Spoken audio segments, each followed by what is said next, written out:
عسلية دي فواز ملات دي فواز أهميات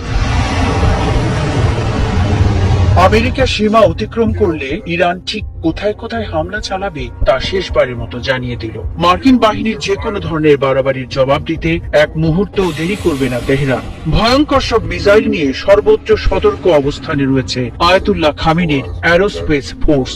Washington তেহরানে আক্রমণ করলেই মধ্যপ্রাচ্যের বিভিন্ন দেশে ছড়িয়ে ছিটিয়ে থাকা মার্কিন ঘাঁটিগুলোকে উড়িয়ে দেবে ইরানি মিসাইল। তখন কে সৌদি আরব, কে তুরস্ক, কে আমিরাত কিছুই বিবেচনা করবে না ইরান।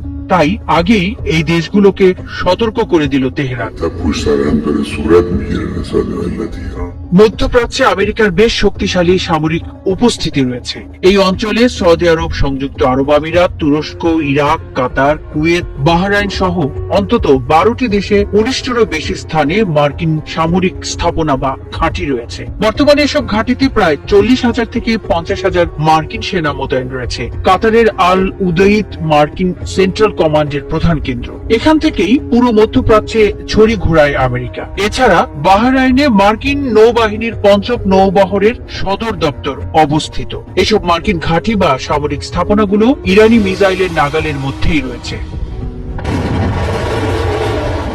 বুধবার এক জ্যেষ্ঠ ইরানি কর্মকর্তা রয়টার্সকে জানিয়েছেন, ওয়াশিংটন ইরানে আক্রমণ করলে মধ্যপ্রাচ্যের মার্কিন মিত্র দেশগুলোর মাটিতে থাকা মার্কিন ঘাঁটিগুলোতে পাল্টা হামলা চালানো হবে। তেহরান সৌদি আরব, সংযুক্ত আরব আমিরাত থেকে শুরু করে তুরস্ক পর্যন্ত আঞ্চলিক দেশগুলোকে জানিয়ে দিয়েছে, আমেরিকা ইরানকে লক্ষ্যবস্তু করলে সেসব দেশে থাকা মার্কিন ঘাঁটিগুলো লক্ষ্যবস্তু হবে। তাই ইরান আমেরিকার আঞ্চলিক মিত্র দেশগুলোর মাধ্যমে আহ্বান জানিয়েছে, ওয়াশিংটন যেন ইরানে হামলা করার আগে দুবার ভাবে।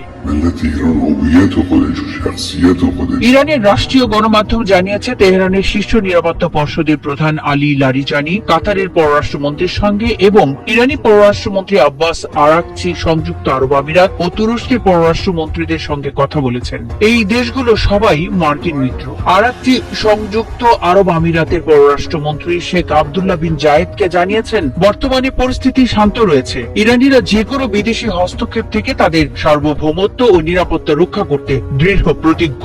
نیروهای انتظامی ما الان با اقتدار کامل এদিকে নিজেদের অ্যারোস্পেস ফোর্সকে সর্বোচ্চ সতর্ক অবস্থানে রেখেছেন আয়াতুল্লাহ খামেনি। ইসলামী বিপ্লবী গার্ড বাহিনীর অ্যারোস্পেস ফোর্সের কমান্ডার মজিদ মুসাভি জানিয়েছেন, তাদের বিমান ও মিসাইল প্রতিরক্ষা ব্যবস্থা বর্তমানে সর্বোচ্চ স্তরের প্রস্তুতিতে রয়েছে।